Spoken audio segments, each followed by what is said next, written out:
appeals to racial, sexual, and religious chauvinism, to rabid nationalist fervor, are beginning not to work. Business of who I am and whether I'm good or bad or achieving or not, all that's learned along the way. Just a ride. We can change it anytime we want. It's only a choice. No effort, no work, no job, no savings of money. I realized that I had the game wrong. That the game was to find out what I already was.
We were saying how very important it is to bring about in the human mind the radical revolution. The crisis is a crisis in consciousness, a crisis that cannot anymore accept the old norms, the old patterns, the ancient traditions. And considering what the world is now, with all the misery, conflict, destructive brutality, aggression, and so on, man is still as he was.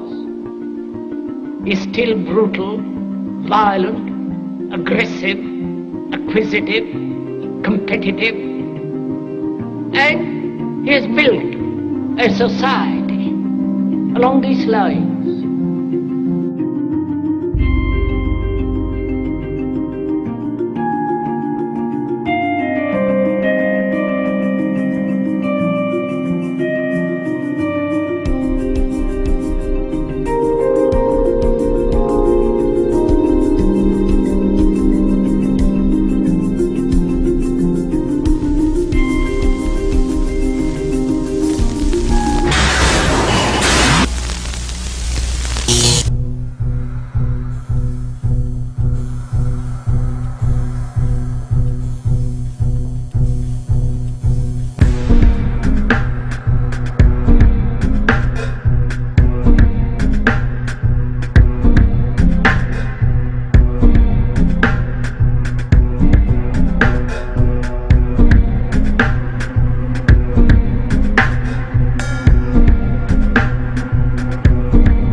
Society today is composed of a series of institutions.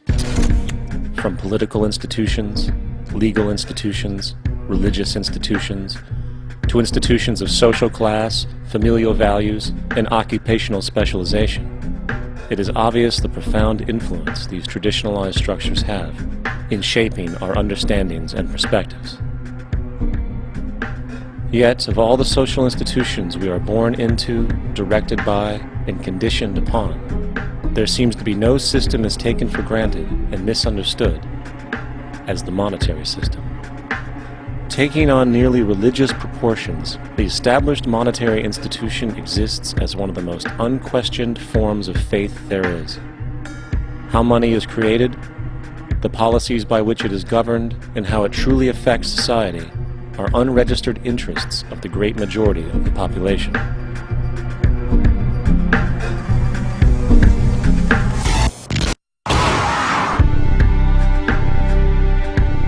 In a world where 1% of the population owns 40% of the planet's wealth, in a world where 34,000 children die every single day from poverty and preventable diseases, and where 50% of the world's population lives on less than $2 a day, one thing is clear: something is very wrong. And whether we are aware of it or not, the lifeblood of all of our established institutions, and thus society itself, is money. Therefore, understanding this institution of monetary policy is critical to understanding why our lives are the way they are. Unfortunately, economics is often viewed with confusion and boredom. Endless streams of financial jargon coupled with intimidating mathematics quickly deters people from attempts at understanding it. However, the fact is, the complexity associated with the financial system is a mere mask, designed to conceal one of the most socially paralyzing structures humanity has ever endured.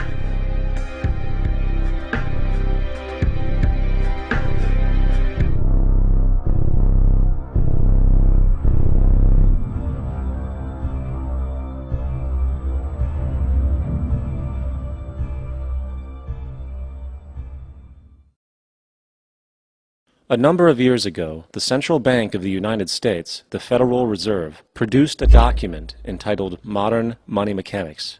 This publication detailed the institutionalized practice of money creation as utilized by the Federal Reserve and the web of global commercial banks it supports. On the opening page, the document states its objective. The purpose of this booklet is to describe the basic process of money creation in a fractional reserve banking system. It then proceeds to describe this fractional reserve process through various banking terminology, a translation of which goes something like this. The United States government decides it needs some money, so it calls up the Federal Reserve and requests, say, $10 billion. The Fed replies, saying, sure, we'll buy $10 billion in government bonds from you. So the government takes some pieces of paper, paints some official-looking designs on them, and calls them treasury bonds. Then it puts a value on these bonds to the sum of $10 billion and sends them over to the Fed. In turn, the people at the Fed draw up a bunch of impressive pieces of paper themselves, only this time calling them Federal Reserve notes, also designating a value of $10 billion to the Fed. The Fed then takes these notes and trades them for the bonds. Once this exchange is complete, the government then takes the $10 billion in Federal Reserve notes and deposits it into a bank account. And upon this deposit, the paper notes officially become legal tender money, adding $10 billion to the U.S. money supply. And there it is. $10 billion in new money has been created. Of course, this example is a generalization, for, in reality, this transaction would occur electronically, with no paper used at all. In fact, only 3% of the U.S. money supply exists in physical currency. The other 97% essentially exists in computers alone. Now, government bonds are, by design, instruments of debt. And when the Fed purchases these bonds, with money it essentially created out of thin air, the government is actually promising to pay back that money to the Fed. In other words, the money was created out of debt. This mind-numbing paradox of how money or value can be created out of debt or a liability will become more clear as we further this exercise. So, the exchange has been made and now $10 billion sits in a commercial bank account. Here's where it gets really interesting. For as based on the fractional reserve practice, that $10 billion deposit instantly becomes part of the bank's reserves, just as all deposits do. And regarding reserve requirements, as stated in modern money mechanics, a bank must maintain legally required reserves equal to a prescribed percentage of its deposits. It then quantifies this by stating, under current regulations, the reserve requirement against most transaction accounts is 10%. This means that with a $10 billion deposit, 10% or $1 billion is held as the required reserve, while the other $9 billion is considered an excessive reserve and can be used as the basis for new loans. Now, it is logical to assume that this $9 billion is literally coming out of the existing $10 billion deposit. However, this is actually not the case. What really happens is that the $9 billion is simply created out of thin air on top of the existing $10 billion deposit. This is how the money supply is expanded. As stated in modern money mechanics, of course they, the banks, do not really pay out loans from the money they receive as deposits. If they did this, no additional money would be created. What they do when they make loans is to accept promissory notes, loan contracts, in exchange for credits, money, to the borrower's transaction accounts. In other words, the $9 billion can be created out of nothing simply because there is a demand for such a loan and that there is a $10 billion deposit to satisfy the reserve requirements. Now, let's assume that somebody walks into this bank and borrows the newly available $9 billion. They will then most likely take that money and deposit it into their own bank account. The process then repeats, for that deposit becomes part of the bank's reserves. 10% is isolated, and in turn 90% of the $9 billion, or $8.1 billion, is now available as newly created money for more loans. And of course, that 8.1 can be loaned out and redeposited, creating an additional 7.2 billion, to 6.5 billion, to 5.9 billion, etc. This deposit money creation loan cycle can technically go on to infinity. The average mathematical result is that about $90 billion can be created on top of the original $10 billion.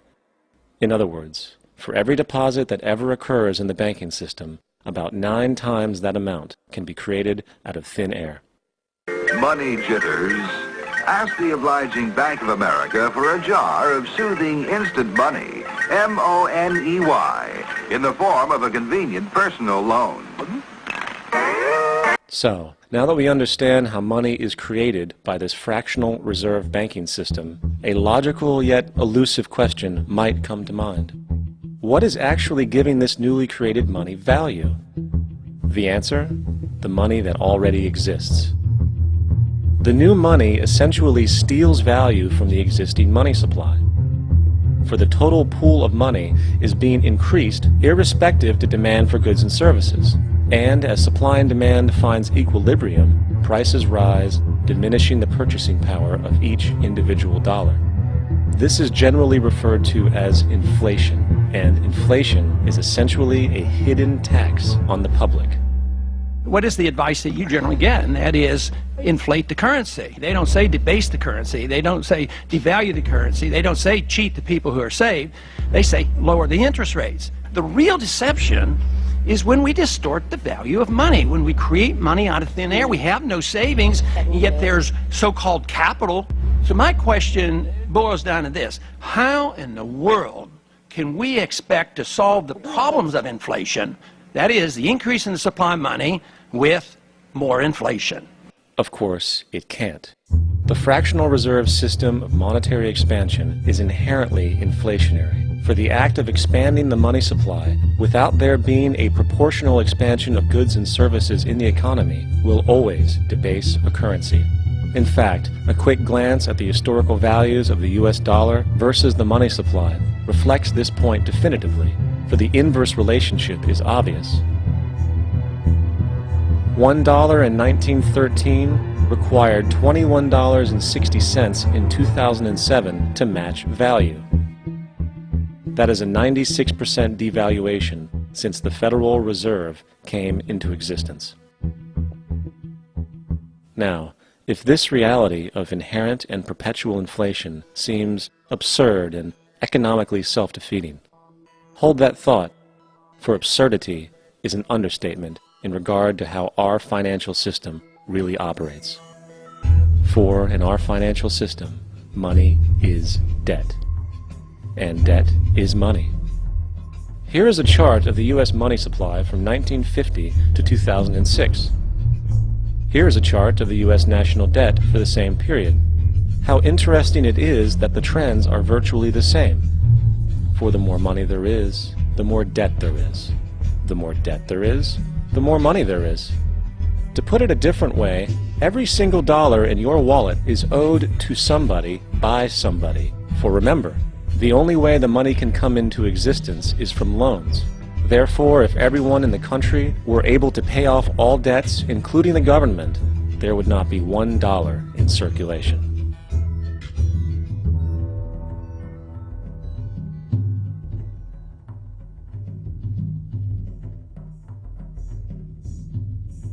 In fact, the last time in American history the national debt was completely paid off was in 1835, after President Andrew Jackson shut down the central bank that preceded the Federal Reserve.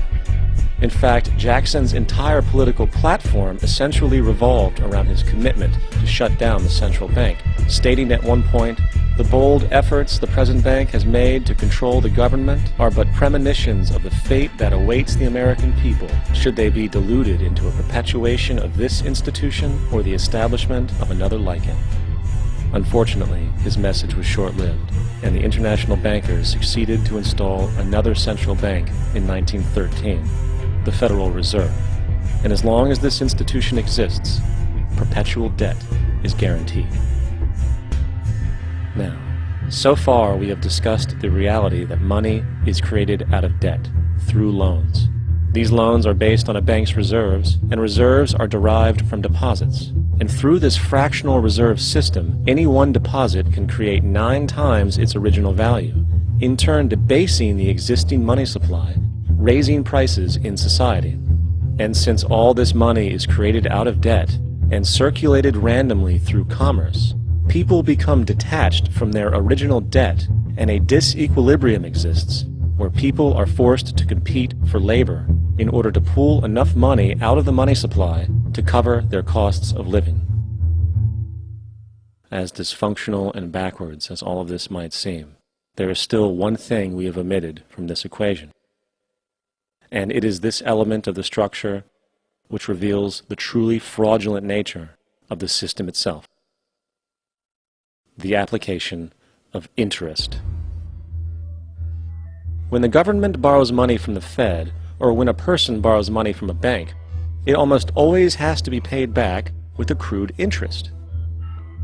In other words, almost every single dollar that exists must be eventually returned to a bank with interest paid as well. But if all money is borrowed from the central bank and is expanded by commercial banks through loans, only what would be referred to as the principal is being created in the money supply. So then, where is the money to cover all of the interest that is charged? Nowhere. It doesn't exist.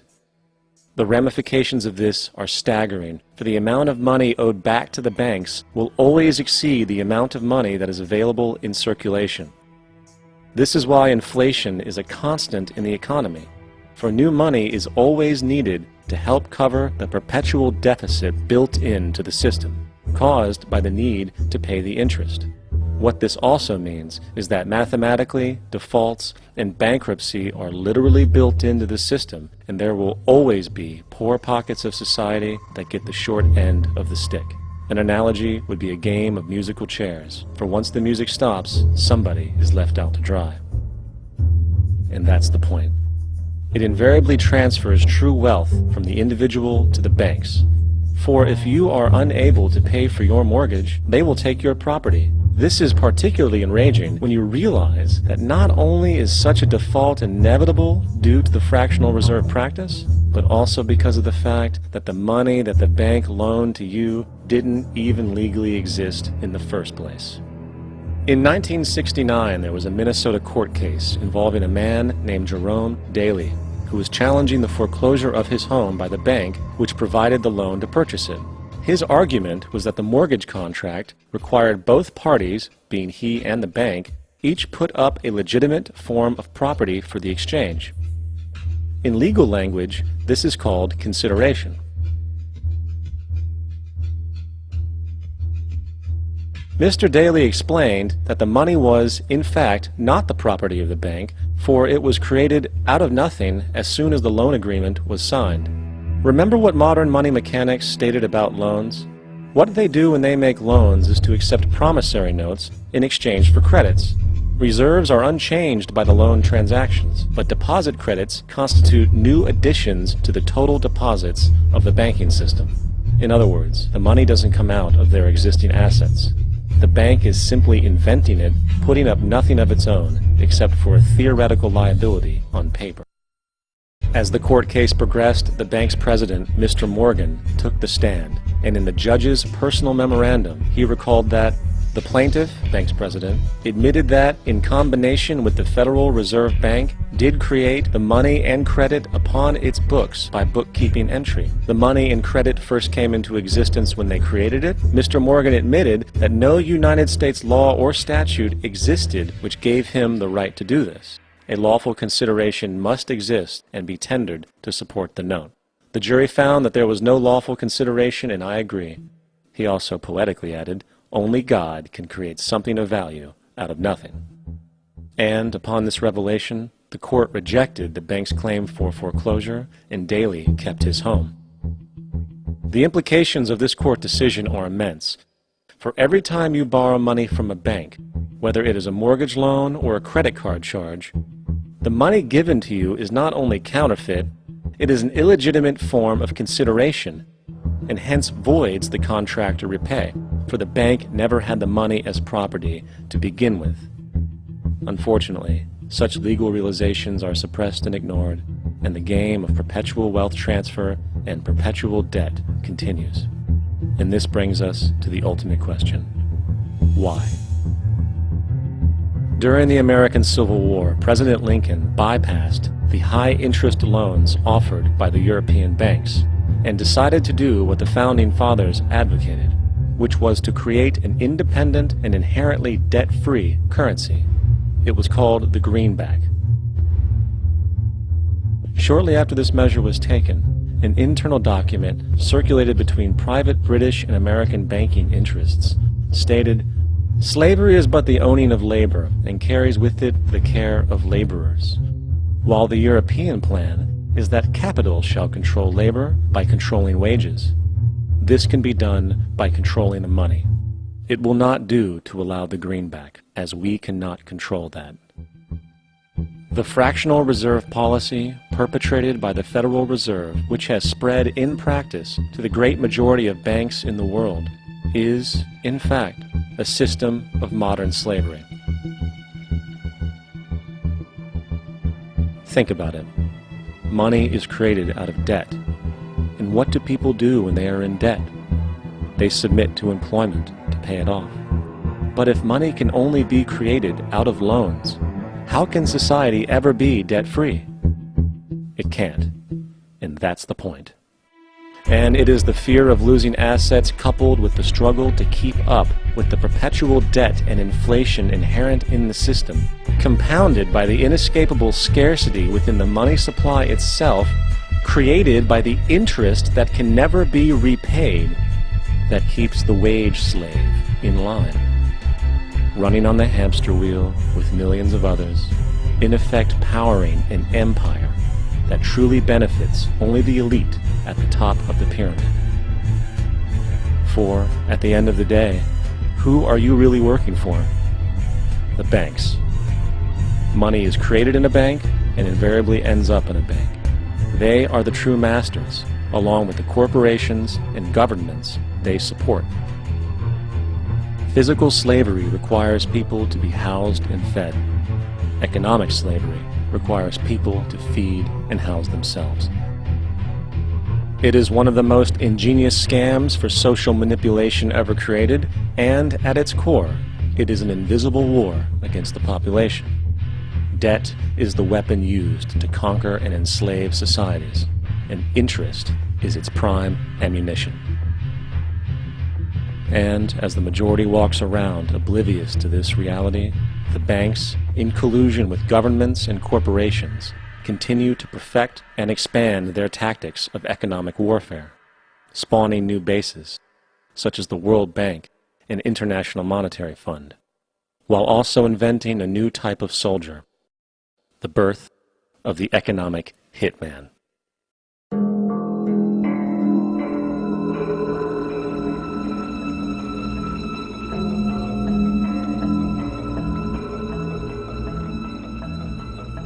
We economic hitmen really have been the ones responsible for creating this first truly global empire. And we work many different ways.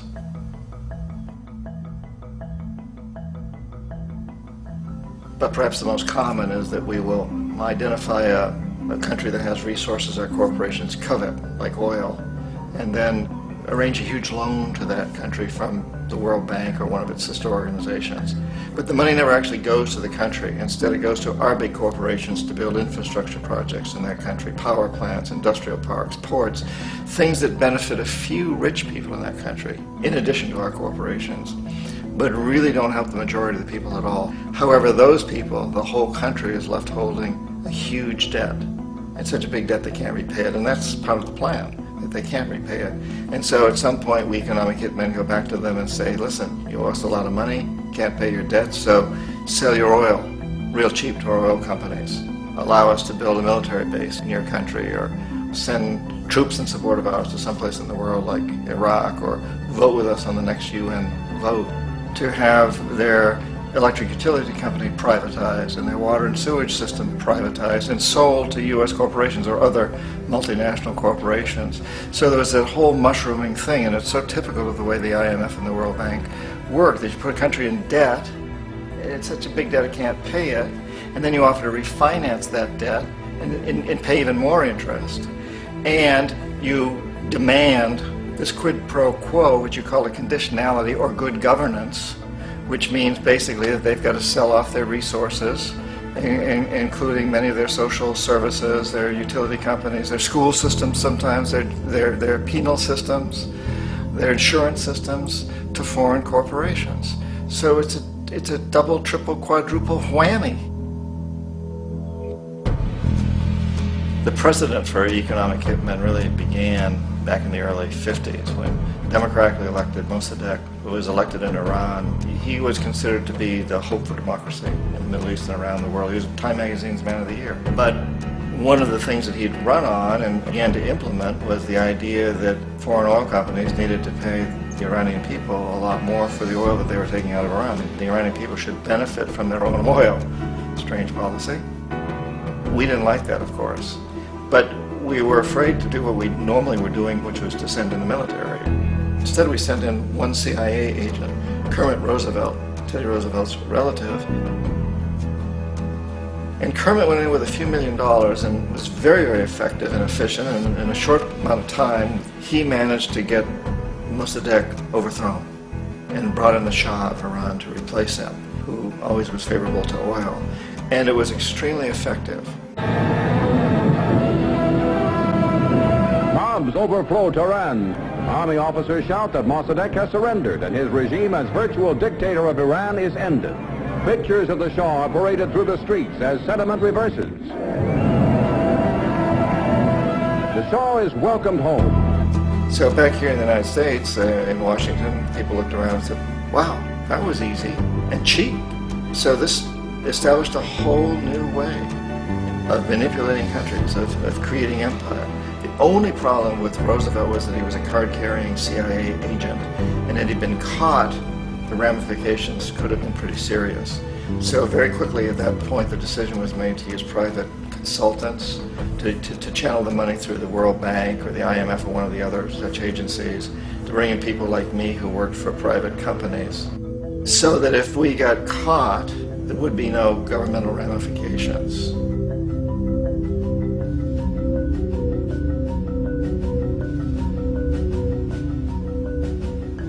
When Arbenz became president of Guatemala, the country was very much under the thumbs of United Fruit Company, the big international corporations. And Arbenz ran on this ticket that says, you know, we want to get the land back to the people. And once he took power, he was implementing policies that would do exactly that, give the land rights back to the people. United Fruit didn't like that very much. And so they hired a public relations firm, launched a huge campaign in the United States to convince the United States people, the citizens of the United States, and the press of the United States, and the Congress of the United States, that Arbenz was a Soviet puppet, and that if we allowed him to stay in power, the Soviets would have a foothold in this hemisphere. And that, at that point in time, was a huge fear on everybody's mind, the Red Terror, the Communist terror. And so, to make a long story short, out of this public relations campaign came a commitment on the part of the CIA and the military to take this man out. And in fact, we did. We sent in planes, we sent in soldiers, we sent in jackals, we sent everything in to take him out, and did take him out. And as soon as he was removed from office, the new guy that took over after him basically reinstated everything to the big international corporations, including United Fruit. Ecuador for many, many years had been ruled by pro-U.S. dictators, often relatively brutal. Then it was decided that they were going to have a truly democratic election. Jaime Roldos ran for office, and his main goal, he said, as president would be to make sure that Ecuador's resources were used to help the people. And he won, overwhelming, by more votes than anybody had ever won anything in Ecuador. And he began to implement these policies to make sure that the profits from oil went to help the people. Well, we didn't like that in the United States. I was sent down as one of several economic hitmen to change Roldos, to corrupt him, to bring him around, to let him know, okay, you can get very rich, you and your family, if you play our game, but if you continue to try to keep these policies you've promised, you're going to go. He wouldn't listen. He was assassinated. As soon as the plane crashed, the whole area was cordoned off. The only people allowed in were U.S. military from a nearby base and some of the Ecuadorian military. When an investigation was launched, 2 of the key witnesses died in car accidents before they had a chance to testify. A lot of very, very strange things that went on around the assassination of Jaime Roldos. I, like most people who've really looked at this case, have absolutely no doubt that it was an assassination. And of course, in my position as an economic hitman, I was always expecting something to happen to Jaime, whether it be a coup or assassination, I wasn't sure, but that he would be taken down because he was not being corrupted. He would not allow himself to be corrupted the way we wanted to corrupt him. Omar Torrijos, president of Panama, was, one of my favorite people. I really, really liked him. He was very charismatic. He was a guy who really wanted to help his country. And when I tried to bribe him or corrupt him, he said, look, John, he called me Juanito. He said, look, Juanito, I don't need the money. What I really need is for my country to be treated fairly. I need for the United States to repay the debts that you owe my people for all the destruction you've done here. I need to be in a position where I can help other Latin American countries win their independence and be free of this terrible presence from the north that you people are exploiting us so badly. I need to have the Panama Canal back in the hands of the Panamanian people. That's what I want. And so, leave me alone. Don't try to bribe me. It was 1981, and in May, Jaime Roldos was assassinated. And Omar was very aware of this. Torrijos got his family together and he said, I'm probably next, but it's okay because I've done what I came here to do. I've renegotiated the canal. The canal will now be in our hands. He just finished negotiating the treaty with Jimmy Carter. In June of that same year, just a couple of months later, he also went down in an airplane crash, which there's no question was executed by CIA-sponsored jackals.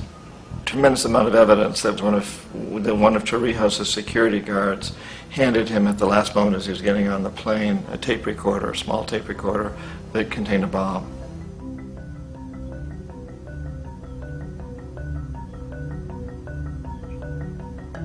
It is interesting to me how this system has continued pretty much the same way for years and years and years, except the economic hitmen have got better and better and better. Then we come up with, very recently, what happened in Venezuela. In 1998, Hugo Chavez gets elected president, following a long line of presidents who had been very corrupt and basically destroyed the economy of the country. And Chavez was elected amidst all that. Chavez stood up to the United States, and he's done it primarily demanding that Venezuelan oil be used to help the Venezuelan people. Well, we didn't like that in the United States. So in 2002, a coup was staged, which there's no question in my mind, and most other people's minds, that the CIA was behind that coup.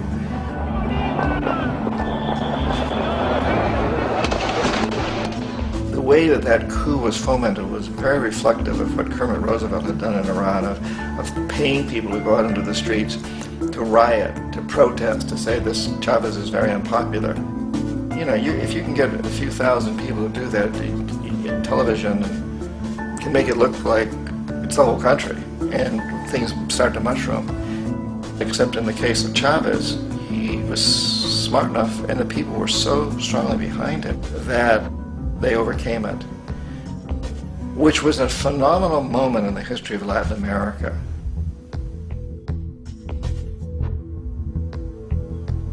Iraq actually is a perfect example of the way the whole system works. So we economic hitmen are the first line of defense. We go in and we try to corrupt governments and get them to accept these huge loans, which we then use as leverage to basically own them. If we fail, as I failed in Panama with Omar Torrijos and in Ecuador with Jaime Roldos, men who refuse to be corrupted, then the second line of defense is we send in the jackals. And the jackals either overthrow governments or they assassinate. And once that happens and a new government comes in, boy, it's going to toe the line, because the new president knows what will happen if he doesn't. In the case of Iraq, both of those things failed. Economic hitmen were not able to get through to Saddam Hussein. We tried very hard. We tried to get him to accept a deal very similar to what the House of Saud had accepted in Saudi Arabia, but he wouldn't accept it. And so the jackals went in to take him out. They couldn't do it. His security was very good. After all, he had one time worked for the CIA. He'd been hired to assassinate a former president of Iraq and failed, but he knew the system. So in '91 we send in the troops and we take out the Iraqi military. So we assume at that point that Saddam Hussein is going to come around. We could have taken him out, of course, at that time, but we didn't want to. He's the kind of strong man we like. He controls his people. We thought he could control the Kurds and keep the Iranians in their border and keep pumping oil for us. And then once we took out his military, now he's going to come around. So the economic hitmen go back in the 90s without success. If they'd had success, he'd still be running the country. We'd be selling him all the fighter jets he wants and everything else he wants. But they couldn't. They didn't have success. The jackals couldn't take him out again. So we sent the military in once again, and this time we did the complete job and took him out, and in the process created for ourselves some very, very lucrative construction deals. We had to reconstruct a country that we essentially destroyed, which is a pretty good deal if you own construction companies, big ones. So, you know, Iraq shows the three stages. The economic hitmen failed there, the jackals failed there, and as a final measure, the military goes in. And in that way, we've really created an empire, but we've done it very, very subtly. It's clandestine. All the empires of the past were built on the military, and everybody knew they were building them. So the British knew they were building them, the French, the Germans, the Romans, the Greeks, and they were proud of it. And they always had some excuse, like spreading civilization, spreading some religion, something like that. But they knew they were doing it. We don't. The majority of the people in the United States have no idea that we're living off the benefits of a clandestine empire, that today there's more slavery in the world than ever before. And then you have to ask yourself, well, if it's an empire, then who's the emperor? Obviously, our presidents of the United States are not emperors. An emperor is someone who's not elected, doesn't serve a limited term, and doesn't report to anyone, essentially. So you can't classify our presidents that way. But we do have what I consider to be the equivalent of the emperor, and it's what I call the corporatocracy.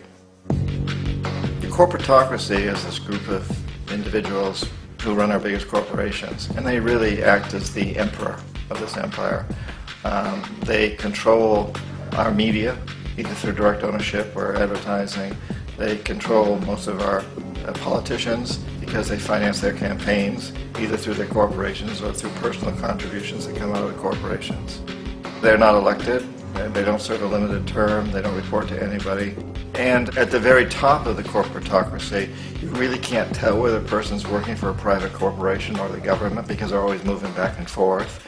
So, you know, you've got a guy who one moment is the president of a big construction company like Halliburton, and the next moment he's vice president of the United States, or the president who is in the oil business. And this is true whether you've got Democrats or Republicans in the office. You have the moving back and forth through the revolving door.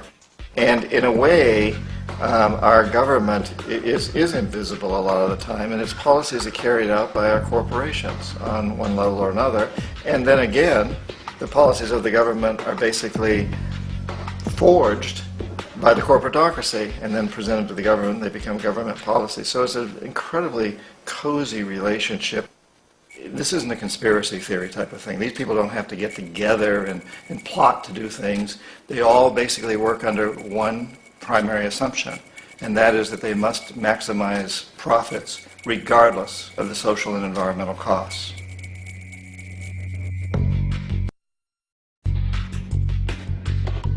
This process of manipulation by the corporatocracy through the use of debt, bribery, and political overthrow is called globalization.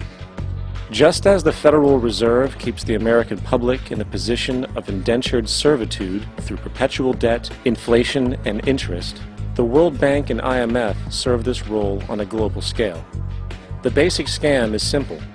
Put a country in debt either by its own indiscretion or through corrupting the leader of that country, then impose conditionalities or structural adjustment policies, often consisting of the following.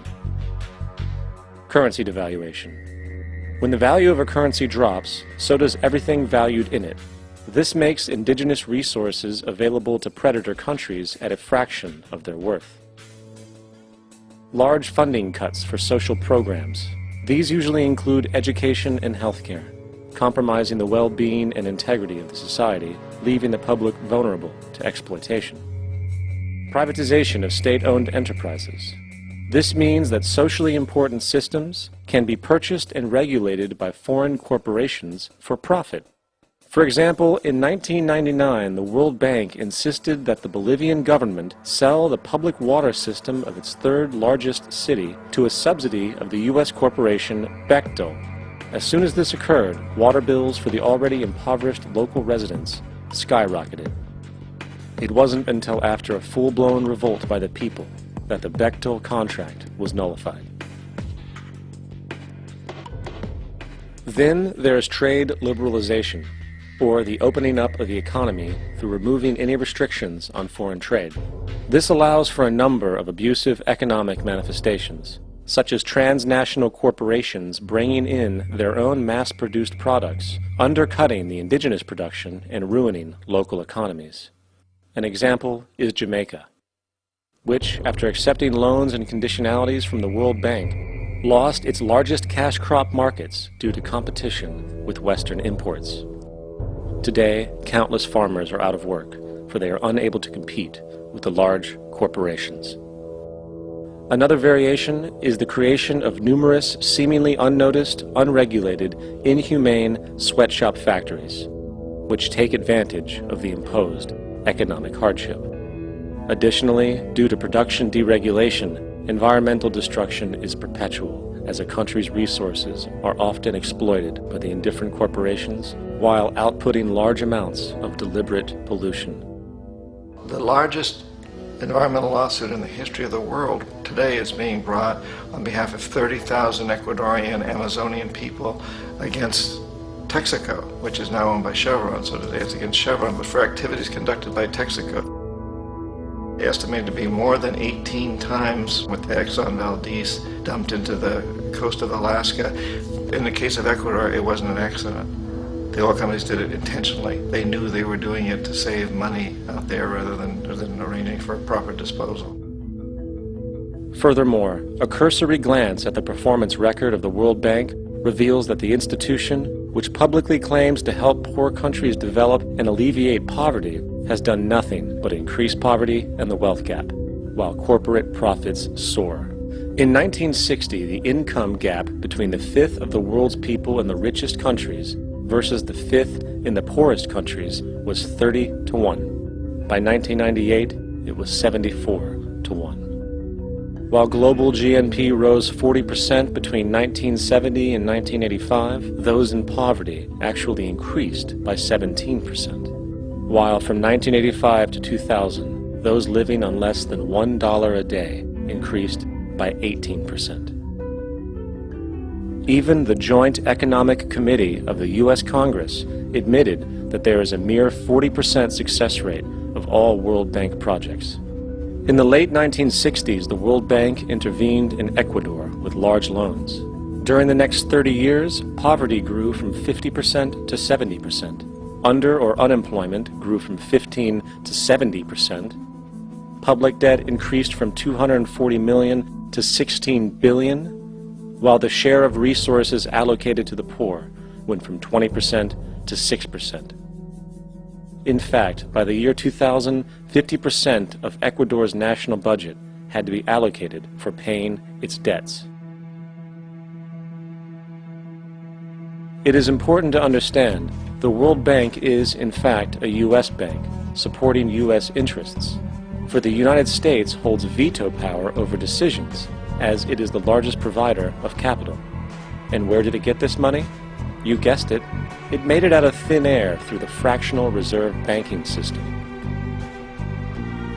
Of the world's top 100 economies, as based on annual GDP, 51 are corporations, and 47 of that 51 are U.S.-based.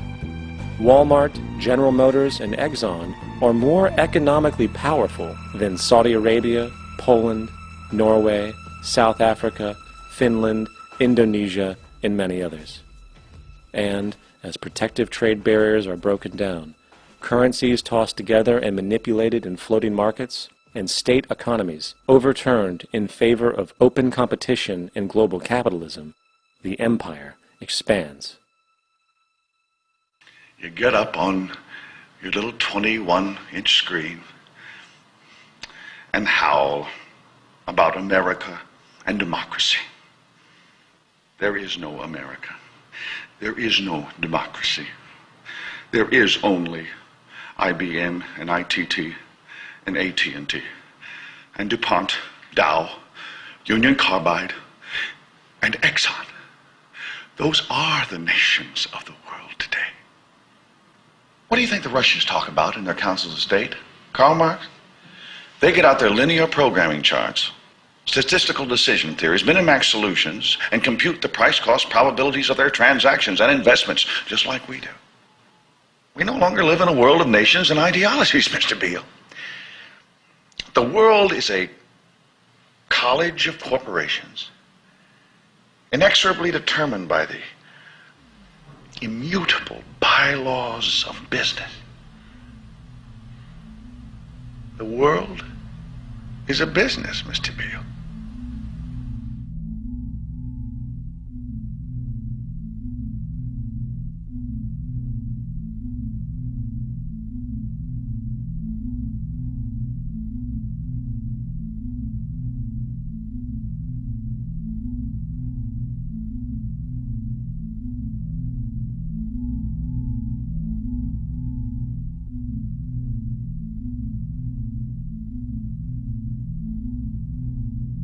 The world is being taken over by a handful of business powers who dominate the natural resources we need to live while controlling the money we need to obtain these resources. The end result will be world monopoly, based not on human life, but financial and corporate power. And as the inequality grows, naturally more and more people are becoming desperate.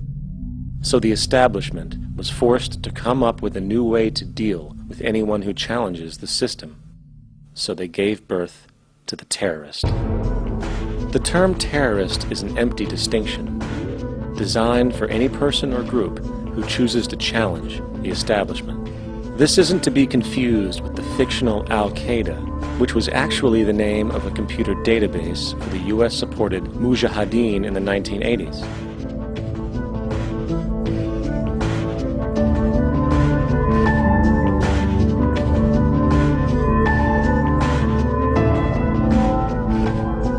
In 2007, the Department of Defense received $161.8 billion for the so-called global war on terrorism. According to the National Counterterrorism Center, in 2004, roughly 2,000 people were killed internationally due to supposed terrorist acts. Of that number, 70 were American. Using this number as a general average, which is extremely generous, it is interesting to note that twice as many people die from peanut allergies a year than from terrorist acts. Concurrently, the leading cause of death in America is coronary heart disease, killing roughly 450,000 each year. And in 2007, the government's allocation of funds for research on this issue was about $3 billion. This means that the U.S. government in 2007 spent 54 times the amount for preventing terrorism than it spent for preventing a disease which kills 6,600 times more people annually than terrorism does.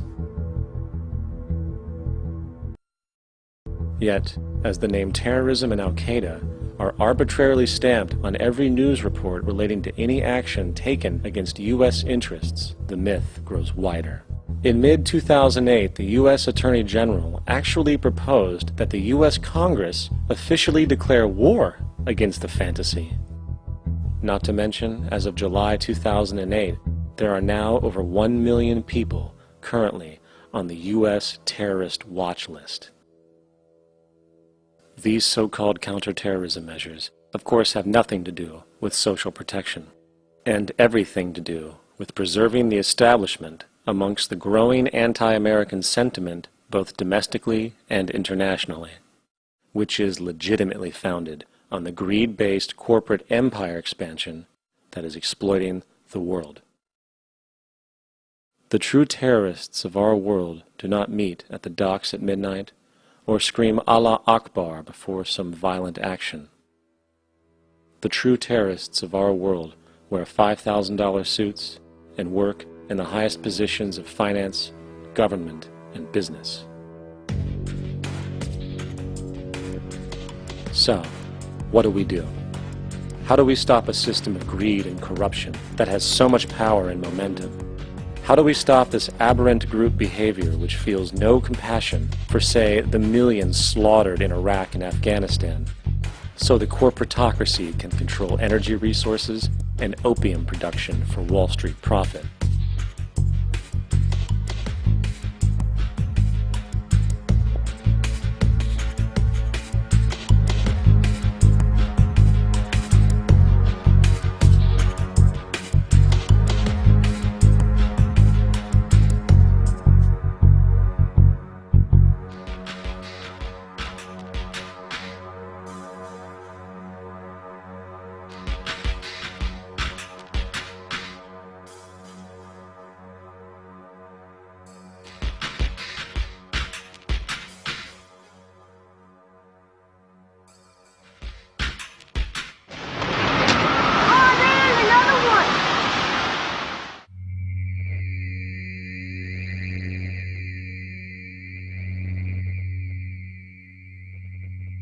How do we stop a system of greed and corruption that condemns poor populations to sweatshop slavery for the benefit of Madison Avenue? Or that engineers false flag terror attacks for the sake of manipulation? Or that generates built-in modes of social operation which are inherently exploitative? Or that systematically reduces civil liberties and violates human rights in order to protect itself from its own shortcomings? How do we deal with the numerous covert institutions, such as the Council on Foreign Relations, the Trilateral Commission, and the Bilderberg Group, and other undemocratically elected groups which, behind closed doors, collude to control the political, financial, social, and environmental elements of our lives?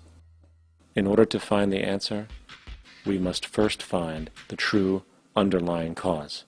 For the fact is, the selfish, corrupt, power, and profit-based groups are not the true source of the problem. They are symptoms.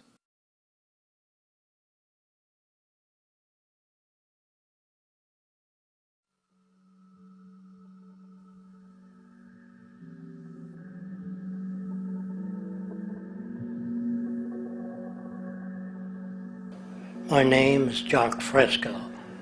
I'm an industrial designer and a social engineer. I'm very much interested in society in developing a system that might be sustainable for all people. First of all, the word corruption is a monetary invention. That aberrant behavior that's disruptive to the well-being of people. Well, you're dealing with human behavior.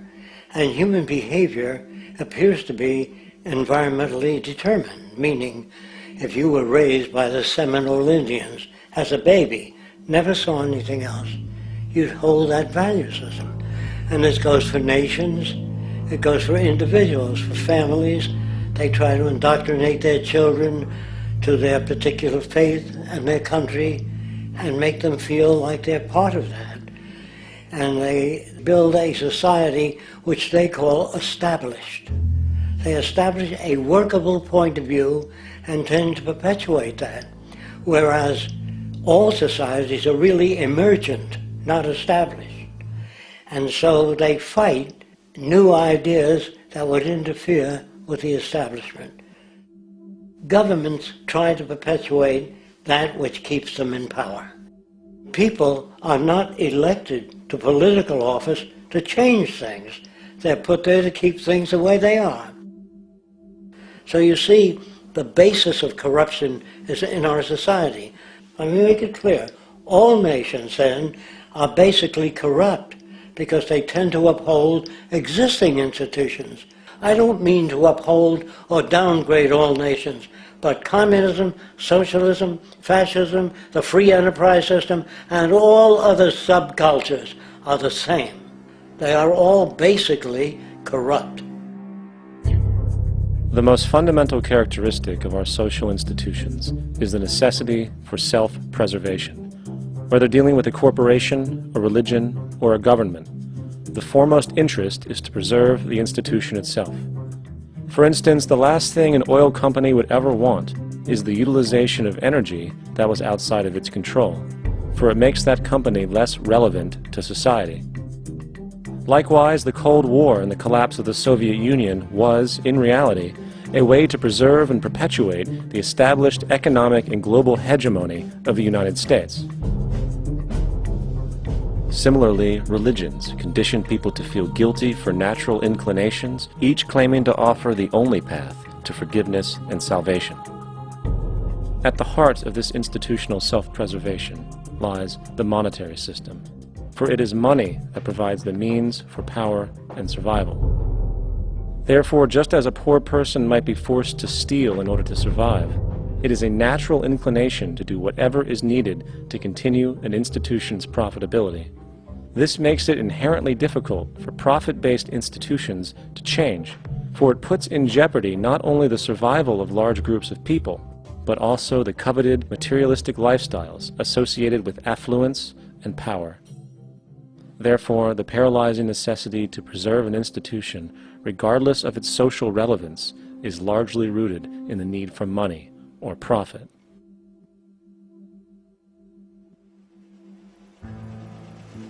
What's in it for me is why people think.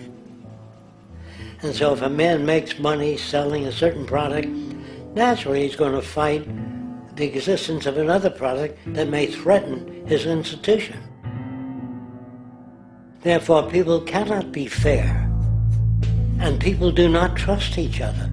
A guy will come over to you and say, I got just the house you're looking for. He's a salesman. When a doctor says, I think your kidney has to come out, I don't know if he's trying to pay off a yacht or whether my kidney has to come out. It's hard in a monetary system to trust people.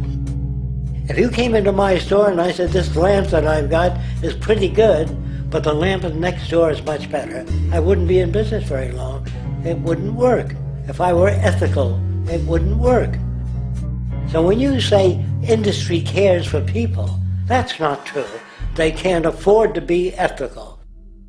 So your system is not designed to serve the well-being of people. If you still don't understand that, there would be no outsourcing of jobs if they cared about people.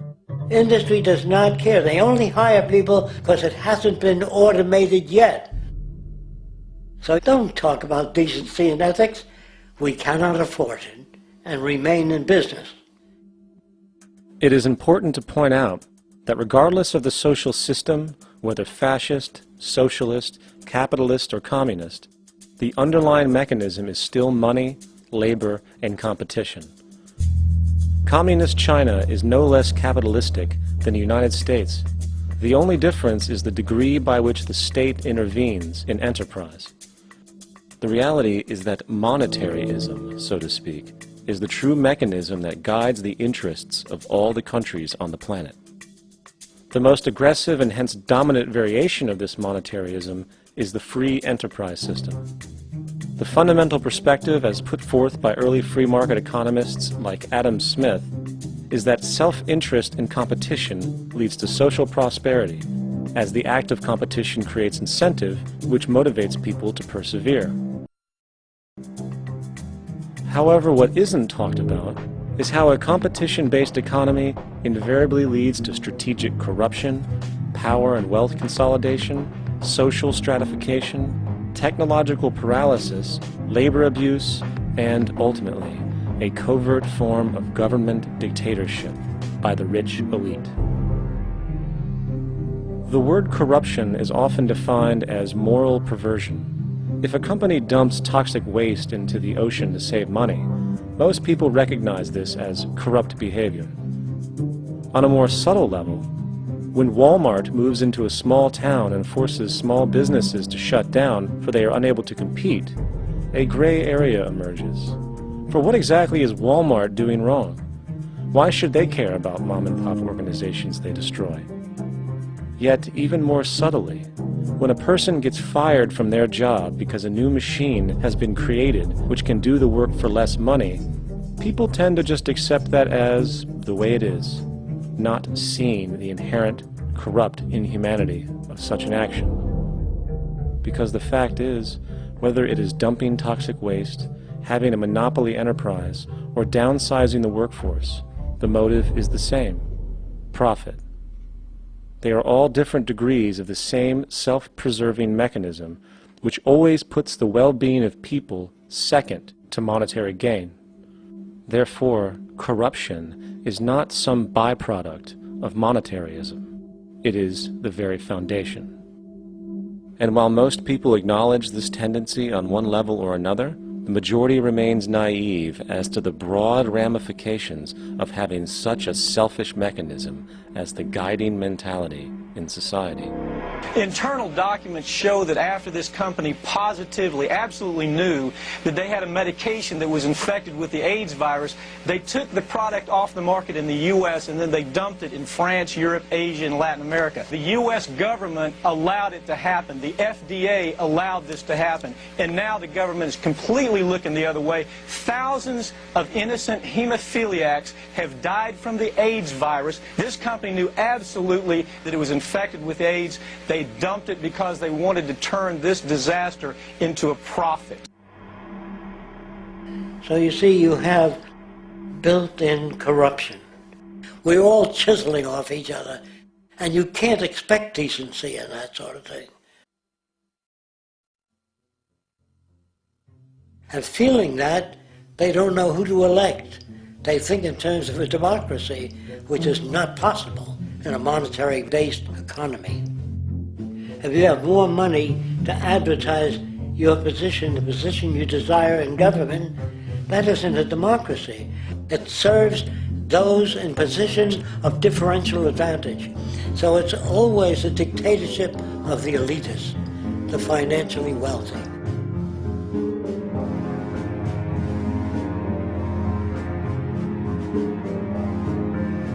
It is an interesting observation to note how seemingly unknown personalities magically appear on the scene as presidential candidates.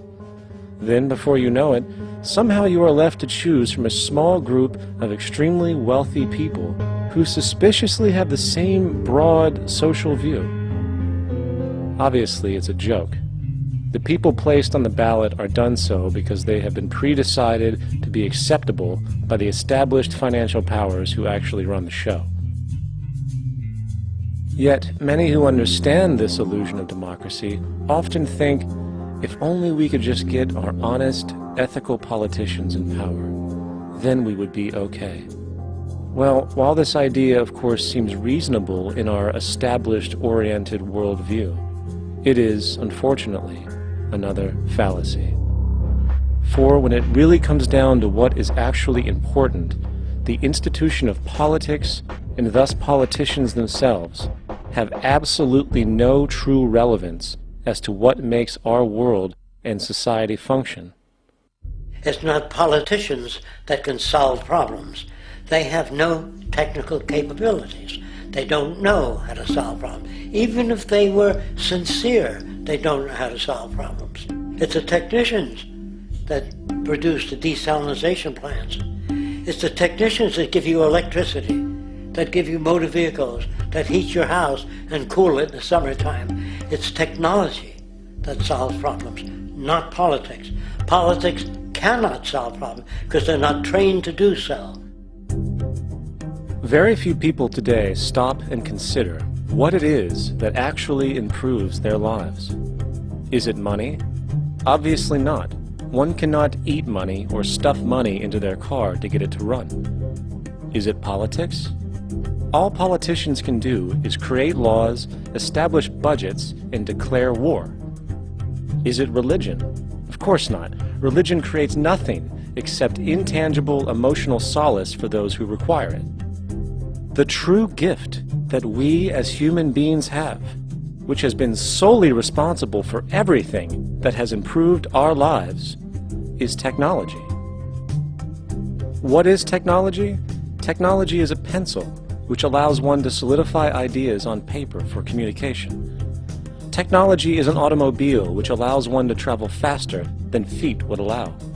Technology is a pair of eyeglasses which enables sight for those who need it. Applied technology itself is merely an extension of human attributes which reduces human effort, freeing humans from a particular chore or problem. Imagine what your life would be like today without a telephone, or an oven, or a computer, or an airplane. Everything in your home, which you take for granted, from a doorbell, to a table, to a dishwasher, is technology generated from the creative, scientific ingenuity of human technicians, not money, politics, or religion. These are false institutions. And writing your congressman is fantastic. They tell you to write your congressman if you want something done. The men in Washington should be at the forefront of technology, the forefront of human studies, the forefront of crime, all the factors that shape human behavior. You don't have to write your congressman. What kind of people are they that are appointed to do that job? The future will have great difficulty. And the question that's raised by politicians is, how much will a project cost? The question is not, how much will it cost? Do we have the resources? And we have the resources today to house everyone, build hospitals all over the world, build schools all over the world, the finest equipment and labs for teaching and doing medical research. So you see, we have all that, but we're in a monetary system. And in a monetary system, there's profit. And what is the fundamental mechanism that drives the profit system besides self-interest? What is it exactly that maintains that competitive edge at its core? Is it high efficiency and sustainability? No, that isn't part of their design. Nothing produced in our profit-based society is even remotely sustainable or efficient. If it was, there wouldn't be a multi-million-dollar-a-year service industry for automobiles, nor would the average lifespan for most electronics be less than 3 months before they're obsolete. Is it abundance? Absolutely not. Abundance, as based on the laws of supply and demand, is actually a negative thing. If a diamond company finds 10 times the usual amount of diamonds during their mining, it means the supply of diamonds has increased, which means the cost and profit per diamond drops.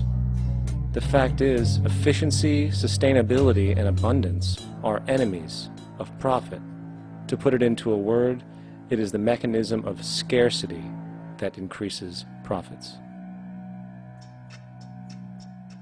What is scarcity? Based on keeping products valuable. Slowing up production on oil raises the price. Maintaining scarcity of diamonds keeps the price high. They burn diamonds at the Kimberley diamond mines. They made a carbon that keeps the price up. So then, what does it mean for society when scarcity, either produced naturally or through manipulation, is a beneficial condition for industry. It means that sustainability and abundance will never ever occur in a profit system, for it simply goes against the very nature of the structure. Therefore, it is impossible to have a world without war or poverty. It is impossible to continually advance technology to its most efficient and productive states. And, most dramatically, it is impossible to expect human beings to behave in truly ethical or decent ways.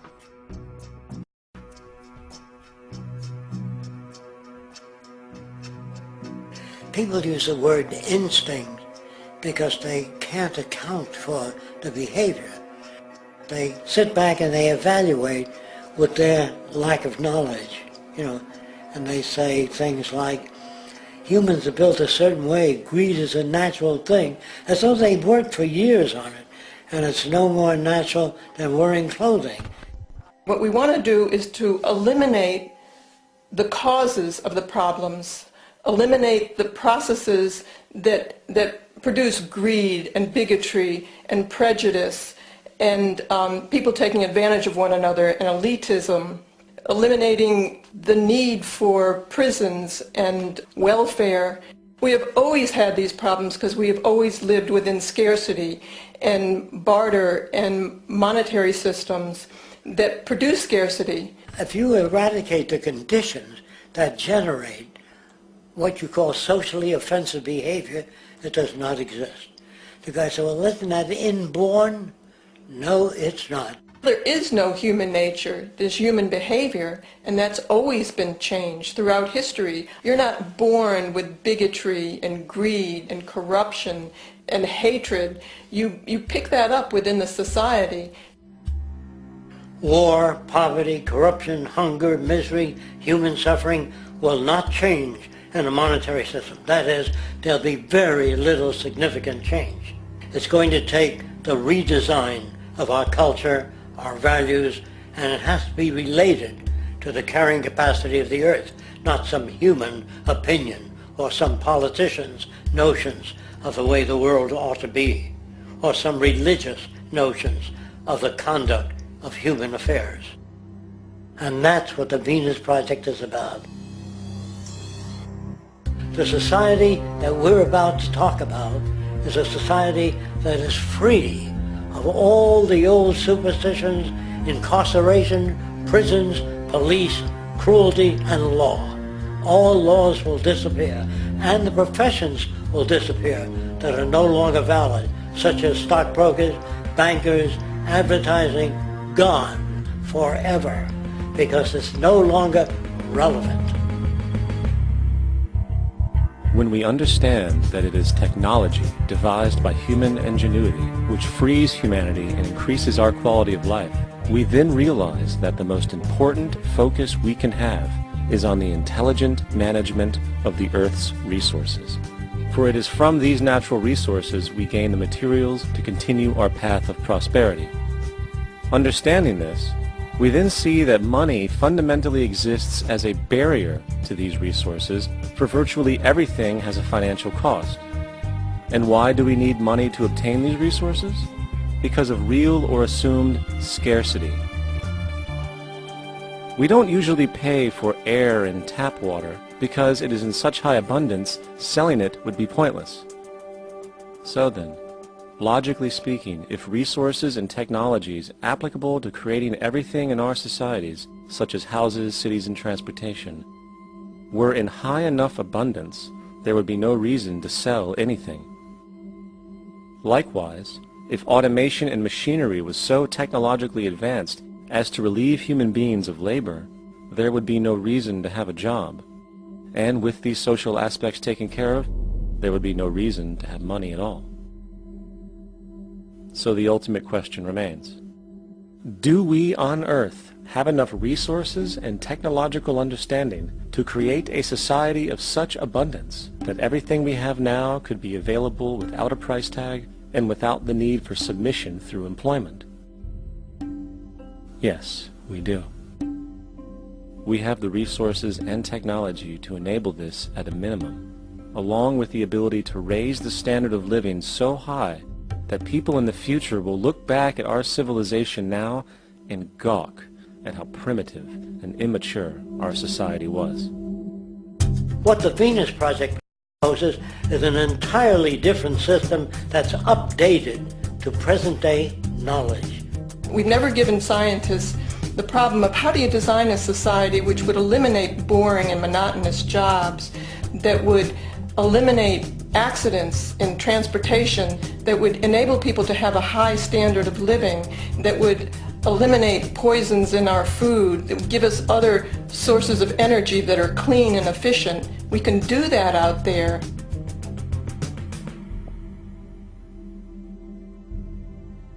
The major difference between a resource-based economy and a monetary system is that a resource-based economy is really concerned with people and their well-being, where a monetary system has become so distorted that the concerns of the people are really secondary, if they're there at all. The products that are turned out are for how much money you can get. If there is a problem in society and you can't earn money from solving that problem, then it won't be done. The resource-based economy is really not close to anything that's been tried. And with all our technology today, we can create abundance. It could be used to improve everyone's lifestyle. Abundance all over the world if we use our technology wisely and maintain the environment. It's a very different system, and it's very hard to talk about because the public is not that well enough informed as to the state of technology.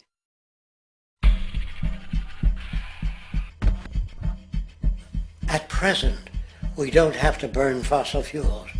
We don't have to use anything that would contaminate the environment. There are many sources of energy available. Alternative energy solutions pushed by the establishment, such as hydrogen, biomass, and even nuclear, are highly insufficient, dangerous, and exist only to perpetuate the profit structure that industry has created. When we look beyond the propaganda and self-serving solutions put forth by the energy companies, we find a seemingly endless stream of clean, abundant, and renewable energy for generating power. Solar and wind energy are well known to the public, but the true potential of these mediums remains unexpressed. Solar energy, derived from the sun, has such abundance that 1 hour of light at high noon contains more energy than what the entire world consumes in a year. If we could capture 1/100% of this energy, the world would never have to use oil, gas, or anything else. The question then is not availability, but the technology to harness it. And there are many advanced mediums today which could accomplish just that, if they were not hindered by the need to compete for market share with the established energy power structures. Then there's wind energy. Wind energy has long been denounced as weak, and due to being location-driven, impractical. This is simply not true. The U.S. Department of Energy admitted in 2007 that if wind was fully harvested in just 3 of America's 50 states, it could power the entire nation. And then there are the rather unknown mediums of tidal and wave power. Tidal power is derived from tidal shifts in the ocean. Installing turbines which capture this movement generates energy. In the United Kingdom, 42 sites are currently noted as available, forecasting that 34% of all the UK's energy could come from tidal power alone. Wave power, which extracts energy from the surface motions of the ocean, is estimated to have a global potential of up to 80,000 terawatt-hours a year. This means 50% of the entire planet's energy usage could be produced from this medium alone. Now, it is important to point out that tidal, wave, solar, and wind power requires virtually no preliminary energy to harness, unlike coal, oil, gas, biomass, hydrogen, and all the others. In combination, these 4 mediums alone, if efficiently harnessed through technology, could power the world forever. That being said, there happens to be another form of clean, renewable energy which trumps them all: geothermal power. Geothermal energy utilizes what is called heat mining, which, through a simple process using water, is able to generate massive amounts of clean energy. In 2006, an MIT report on geothermal energy found that 13,000 zettajoules of power are currently available in the Earth, with the possibility of 2,000 zettajoules being easily tappable with improved technology. The total energy consumption of all the countries on the planet is about half of a zettajoule a year. This means about 4,000 years of planetary power could be harnessed in this medium alone. And when we understand that the Earth's heat generation is constantly renewed, this energy is really limitless and could be used forever. These energy sources are only a few of the clean, renewable mediums available, and as time goes on, we will find more. The grand realization is that we have total energy abundance without the need for pollution, traditional conservation, or, in fact, a price tag. And what about transportation? The prevailing means of transportation in our societies is by automobile and aircraft, both of which predominantly need fossil fuels to run. In the case of the automobile, the battery technology needed to power an electric car that can go over 100 miles an hour for over 200 miles on one charge exists, and has existed for many years. However, due to battery patents controlled by the oil industry, which limits their availability to maintain market share, coupled with political pressure from the energy industry, the accessibility and affordability of this technology is limited. There is absolutely no reason other than pure, corrupt profit interest that every single vehicle in the world cannot be electric and utterly clean, with zero need for gasoline.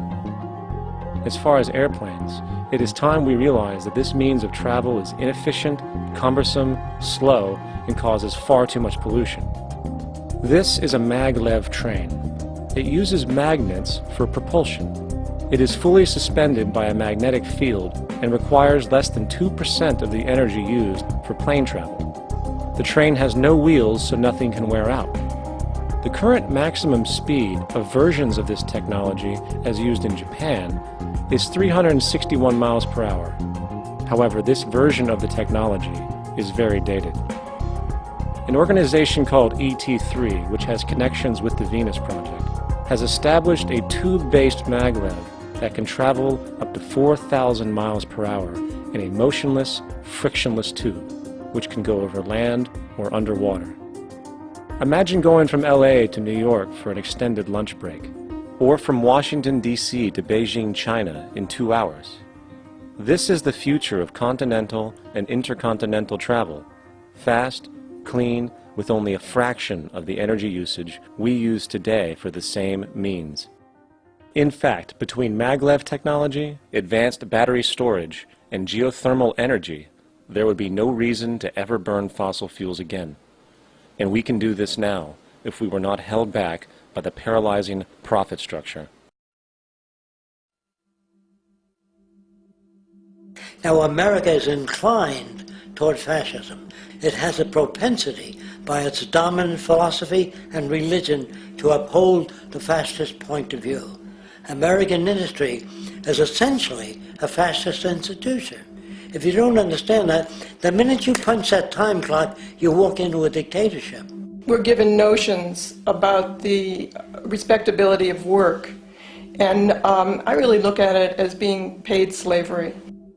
They're brought up to believe that you shall earn your living by the sweat of your brow. That holds people back, freeing people from drudgery, repetitive jobs which make them ignorant. You rob them. In our society, that is a resource-based economy, machines free people. You see, we can't imagine that because we've never known that kind of world. If we look back at history, we see a very clear pattern of machine automation slowly replacing human labor. From the disappearance of the elevator man to the near full automation of an automobile production plant, the fact is, as technology grows, the need for humans in the workforce will continually be diminished. This creates a serious clash, which proves the falseness of the monetary-based labor system. For human employment is in direct competition with technological development. Therefore, given the fundamental priority of profit by industry, People, through time, will be continually laid off and replaced by machine. When industry takes on a machine, instead of shortening the workday, they downsize. You lose your job. So you have a right to fear machines. In a high-technology, resource-based economy, it is conservative to say that about 90% of all current occupations could be phased out by machines, freeing humans to live their life without servitude. For this is the point of technology itself. And through time, with nanotechnology and other highly advanced forms of science, it is not far-fetched to see how even complex medical procedures could be performed by machines as well, and based on the pattern, with much higher success rates than humans get today.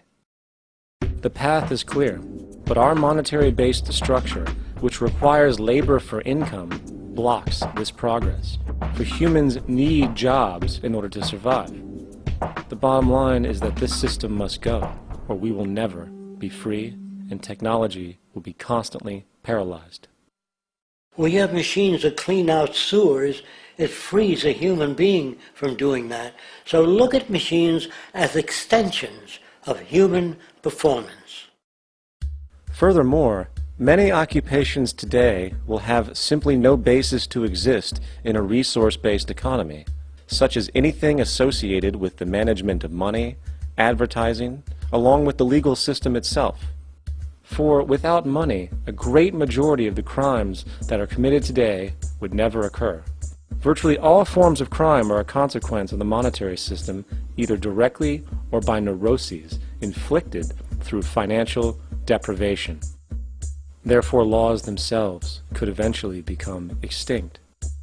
Instead of putting up a sign, drive carefully, slippery when wet, put abrasive in the highway so it's not slippery when wet.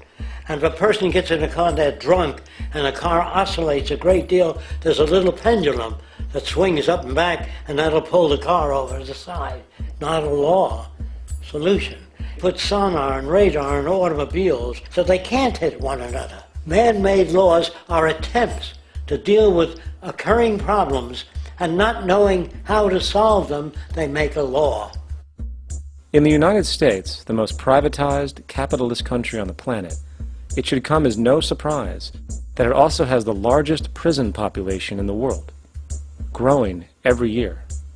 Statistically, most of these people are uneducated and come from poor, deprived societies. And, contrary to propaganda, it is this environmental conditioning which lures them into criminal and violent behavior. However, society looks the other way in regard to this point. The legal and prison systems are just more examples of how our society avoids examining the root causes of behavior. Billions are spent each year on prisons and police, while only a fraction is spent on programs for poverty, which is one of the most fundamental variables responsible for crime to begin with. And as long as we have an economic system which prefers and in fact creates scarcity and deprivation, crime will never go away.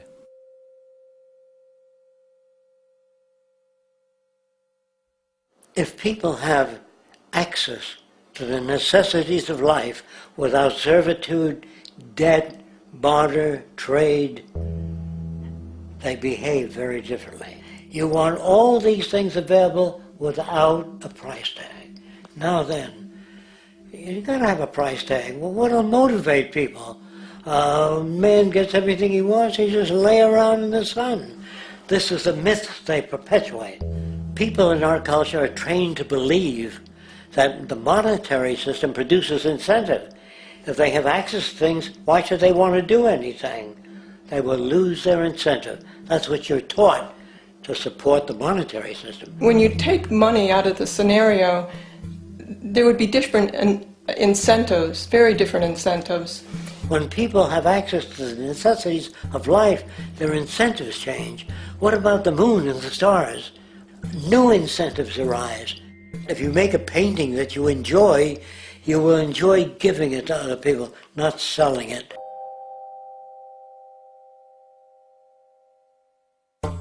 I think most of the education that I've seen today is essentially producing a person for a job. It's very specialized. They're not generalists. People don't know a lot about a lot of different subjects. I don't think you could get people to go to war if they knew a lot about a lot of things. I think education is mostly rote, and they're not taught how to solve problems. They're not given the tools, emotionally or within their own field, of how to do critical thinking. A resource-based economy, the education would be very different. Our society's major concern is mental development and to motivate each person to their highest potential. Because our philosophy is the smarter people are, the richer the world, because everybody becomes a contributor. The smarter your kids are, the better my life will be, because they'll be contributing more constructively to the environment and to my life, because everything that we devise within a resource-based economy would be applied to society. There would be nothing to hold it back. Patriotism, weapons, armies, navies, all that is a sign that we're not civilized yet. Kids will ask their parents, didn't you see the necessity of the machines? Dad, couldn't you see that war was inevitable when you produce scarcity? Isn't it obvious?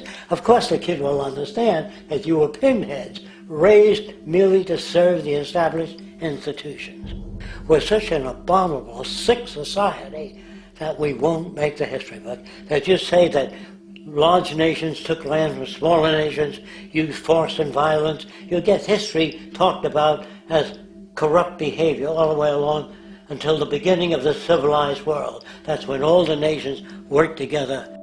World unification, working toward common good for all human beings, and without anyone being subservient to anyone else. Without social stratification, whether it be technical elitism or any other kind of elitism, eradicated from the face of the earth. The state does nothing because there is no state. Because there is no state. The system I advocate, a resource-based global economy, is not perfect. It's just a lot better than what we have. We can never achieve perfection.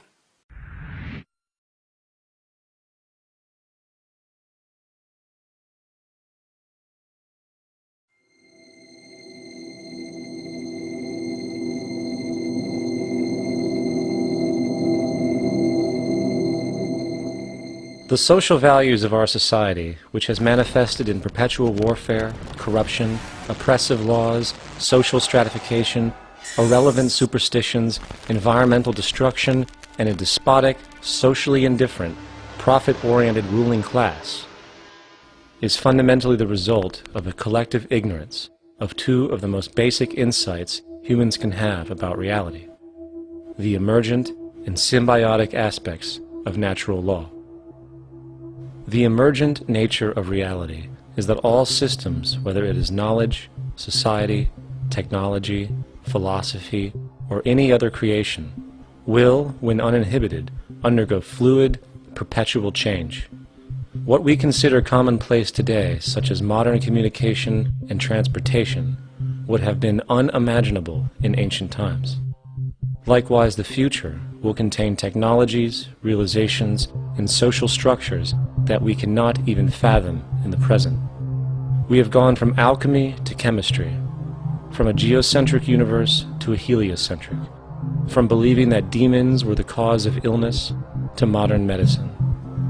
This development shows no sign of ending, and it is this awareness that aligns us and leads us on a continuous path to growth and progress. Static, empirical knowledge does not exist. Rather, it is the insight of the emergence of all systems we must recognize. This means we must be open to new information at all times, even if it threatens our current belief system and hence identities.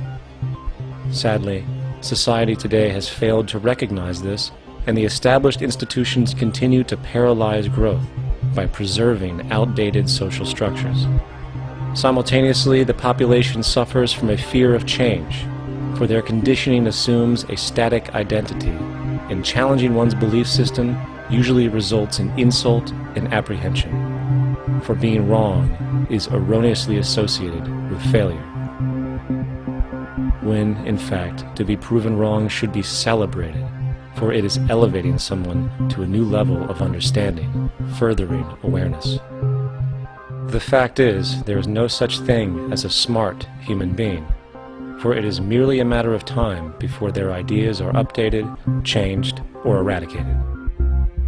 And this tendency to blindly hold on to a belief system, sheltering it from new, possibly transforming information, is nothing less than a form of intellectual materialism.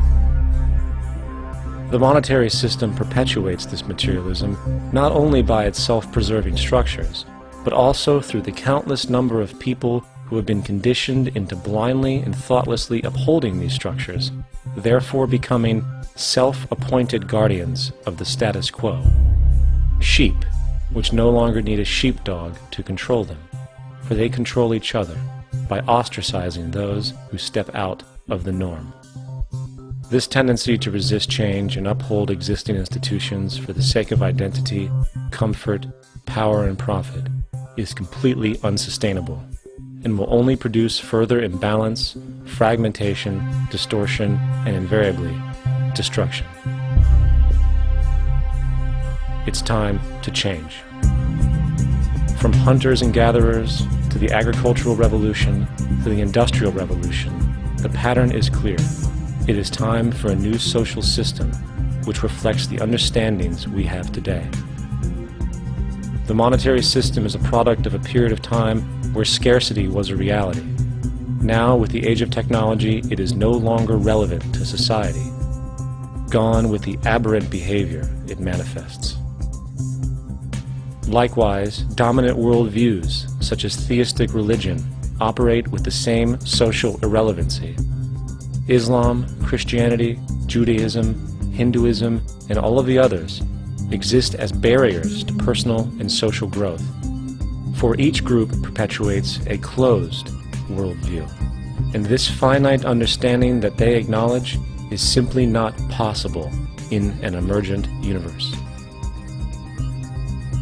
Yet, religion has succeeded in shutting down the awareness of this emergence by instilling the psychological distortion of faith upon its followers, where logic and new information is rejected in favor of traditionalized, outdated beliefs.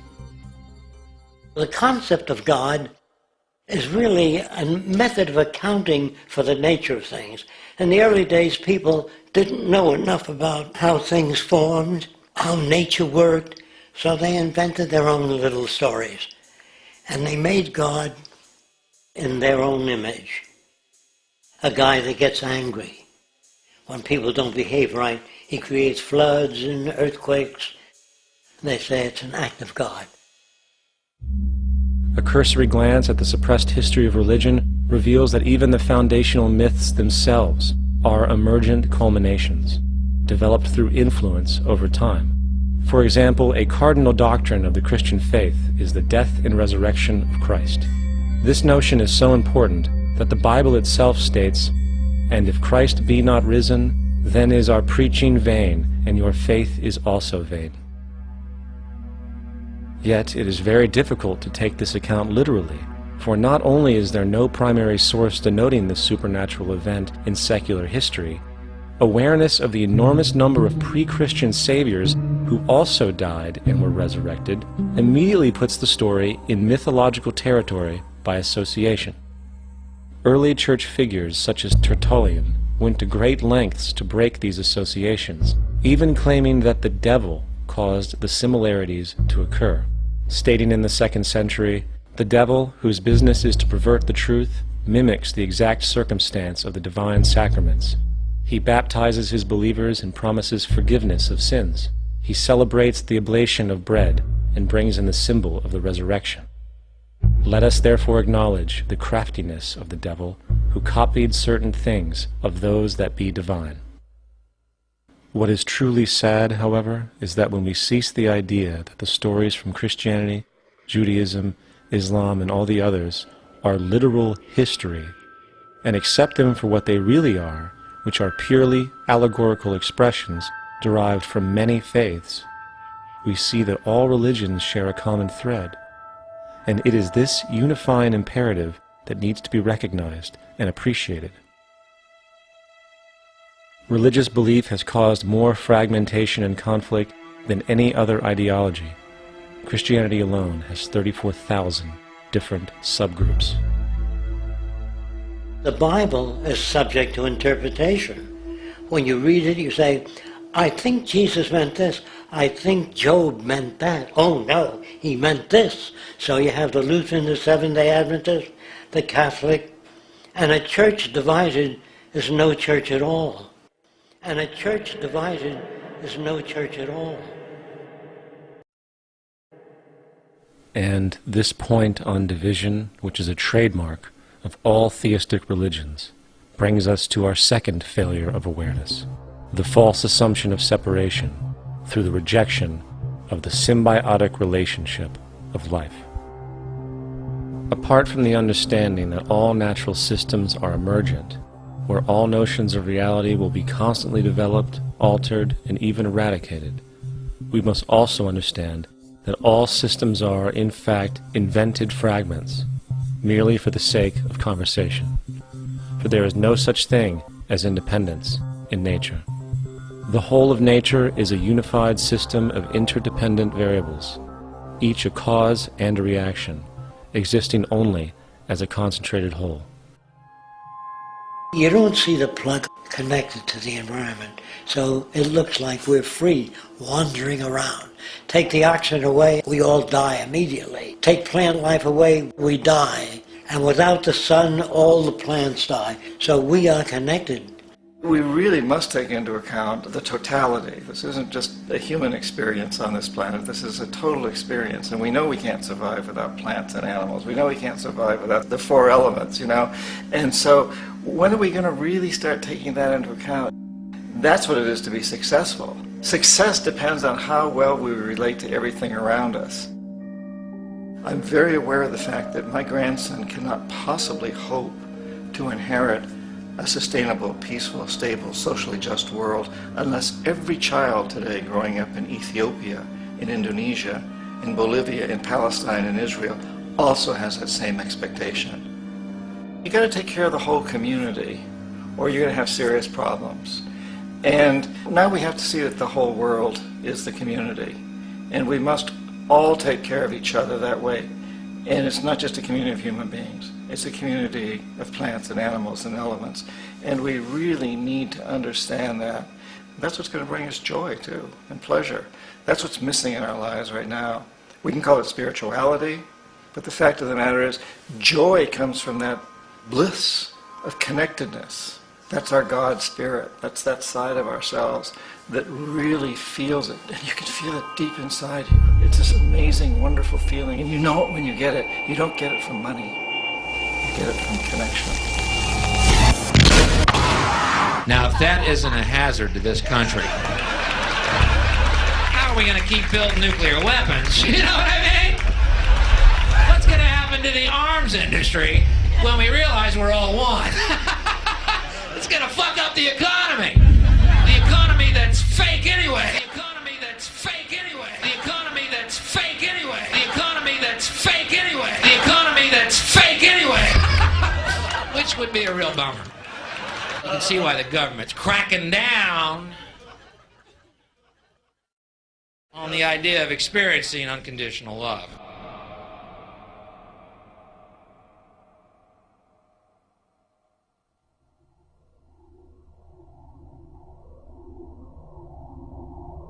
Once we understand that the integrity of our personal existences are completely dependent on the integrity of everything else in our world, we have truly understood the meaning of unconditional love. For love is extensionality, and seeing everything as you and you as everything can have no conditionalities. For, in fact, we are all everything at once. If it's true that we're all from the center of a star, every atom in each of us from the center of a star, then we're all the same thing. Even a Coke machine or a cigarette butt in the street in Buffalo is made out of atoms that came from a star. They've all been recycled thousands of times, as have you and I. And therefore, it's only me out there. So what is there to be afraid of? What is there that needs solace seeking? Nothing. There's nothing to be afraid of because it's all us. The trouble is we have been separated by being born and given a name and an identity and being individuated. We've been separated from the oneness, and that's what religion exploits, that people have this yearning to be part of the overall one again. So they exploit that. They call it God. They say he has rules. And I think it's cruel. I think you can do it absent religion.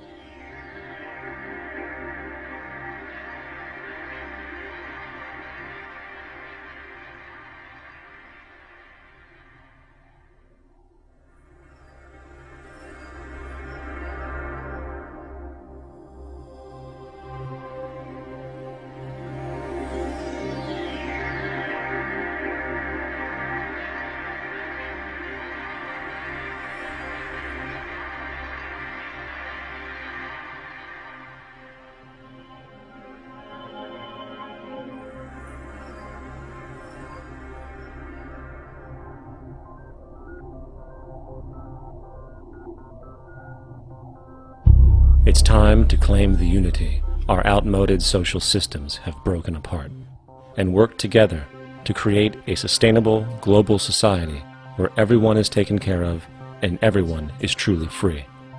Your personal beliefs, whatever they may be, are meaningless when it comes to the necessities of life. Every human being is born naked, needing warmth, food, water, shelter. Everything else is auxiliary.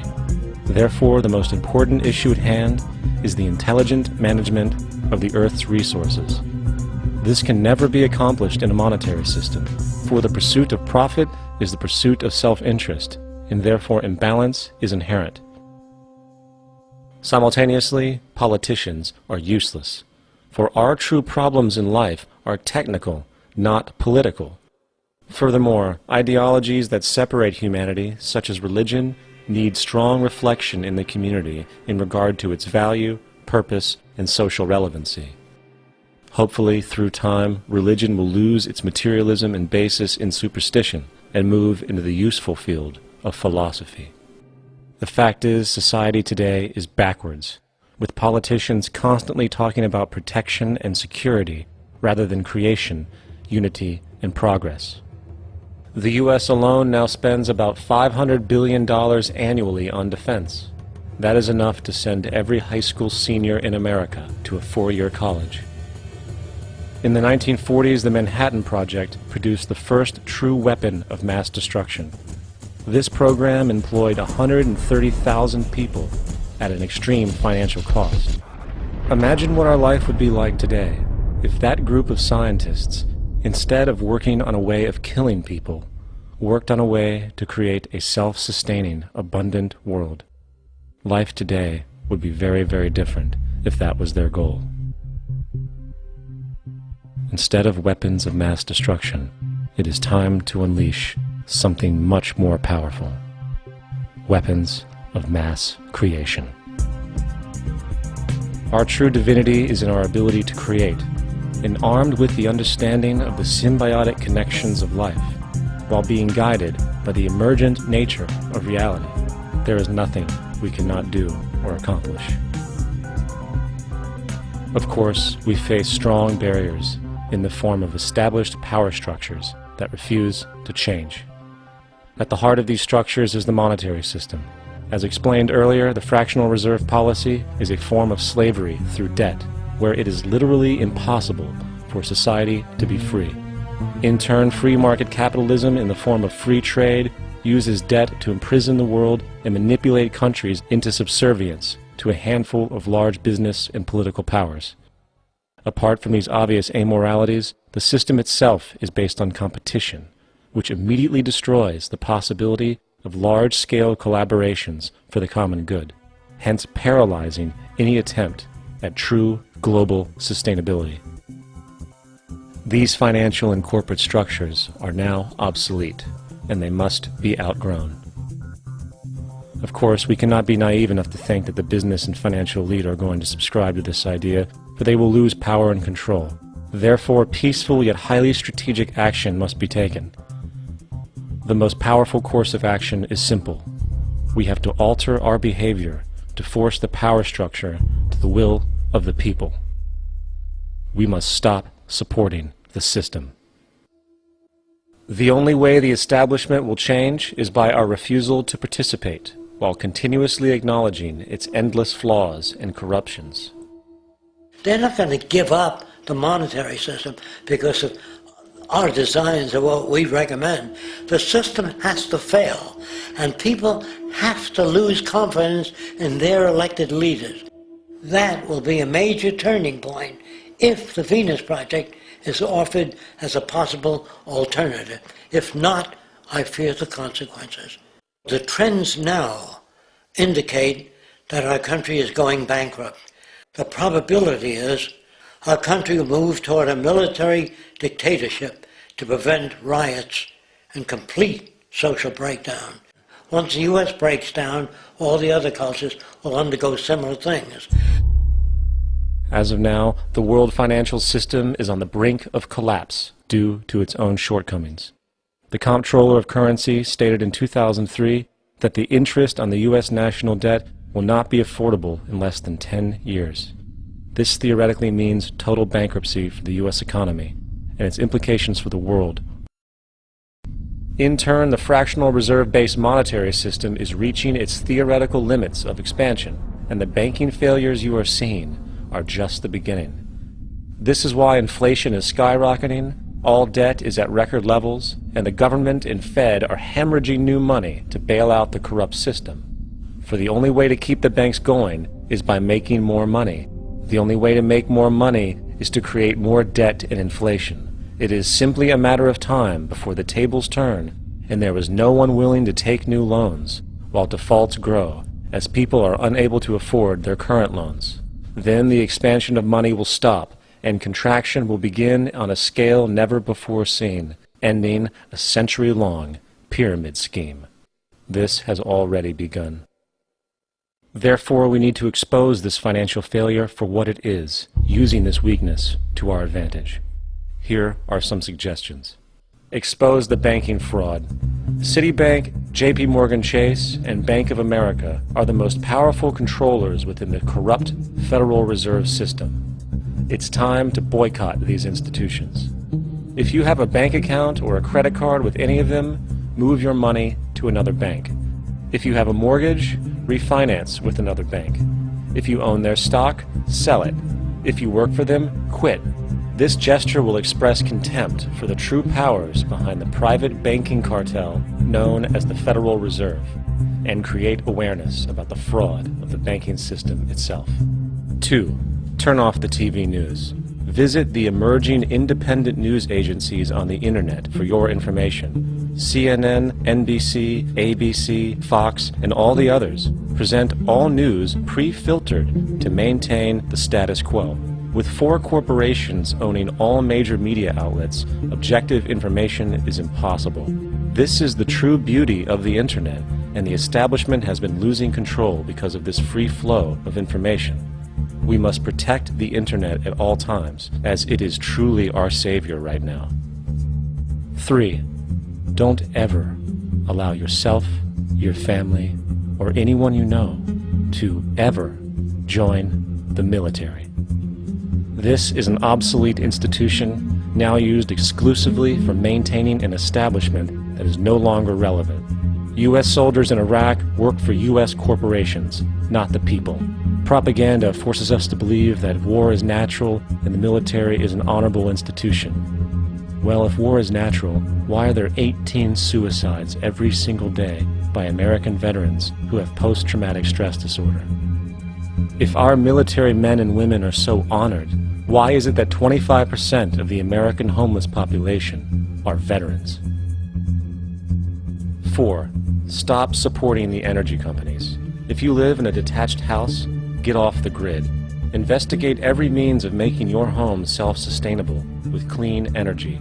Solar, wind, and other renewable energies are now affordable consumer realities, and considering the never-ending rising cost of traditional energies, it will likely be a cheaper investment over time. If you drive, get the smallest car you can, and consider using one of the many conversion technologies that can enable your car to be a hybrid, electric, or run on anything other than establishment fuels.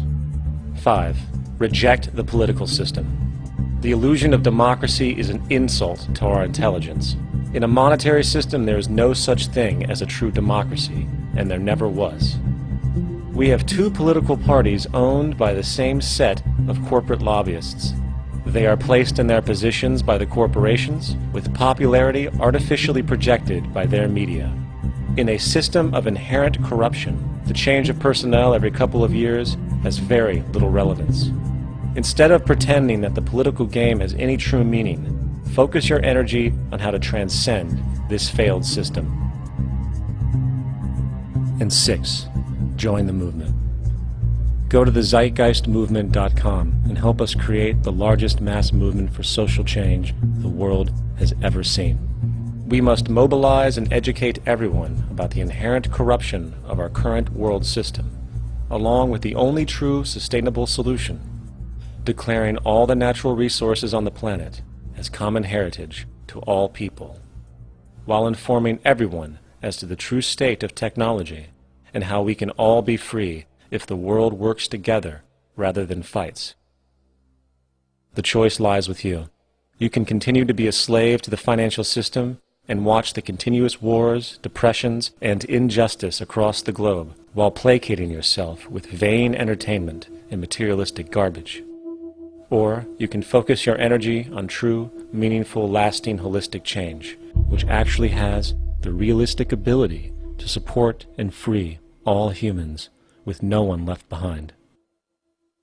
But, in the end, the most relevant change must occur first inside of you.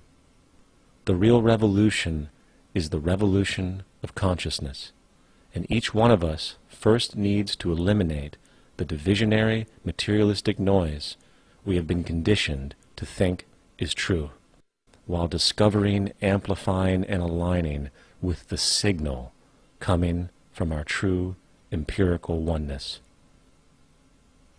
It is up to you. What we are trying in all these discussions and talks here is to see if we cannot radically bring about a transformation of the mind. Not accept things as they are, but to understand it, to go into it, to examine it. Give your heart and your mind with everything that you have to find out a way of living differently.